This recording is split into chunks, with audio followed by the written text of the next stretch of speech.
உலகமும் அது நிச்சயம் ஒளிந்து போம். தேவனுடைய சித்தத்தின்படி செய்கிறவனோ என்றென்றைக்கும் நிலைத்திருப்பான் என்று எழுதப்பட்டிருக்கிற வேத வாக்கியத்திற்காக நீங்கள் தேவாதி தேவனுக்கு கொடான கொடி ஸ்தோத்திரங்கள் உண்டாகட்டும். நீங்கள் பரிசுத்தராலே அபிஷேகம் பெற்று சகலத்தையும் அறிந்திருக்கிறீர்கள் என்று எழுதப்பட்டிருக்கிற வார்த்தையின்படி சகலத்தையும் அறிந்து, சத்தியத்தை அறிந்து, தேவனுடைய சித்தத்தை அறிந்து, தேவனுடைய திட்டத்திலே ஓடி வெற்றி சிறக்க தேவரீர் எங்களுக்கு கிருபை தாருங்க.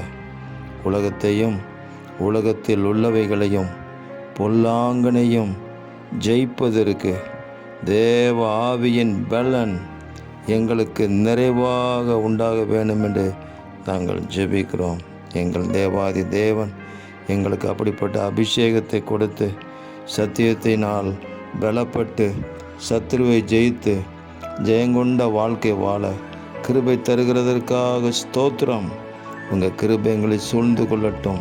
நாங்கள் பலவான்களாக இருந்து தேவ வசனம் எங்களில் நிலைத்திருந்து ஜெயம்பர கிருபை தருகிறதுக்காக ஸ்தோத்திரம். இரட்சகர் இயேசுவின் நாமத்தில் ஜெபிக்கிறோம் பிதாவே. ஆமேன், ஆமேன், ஆமேன்.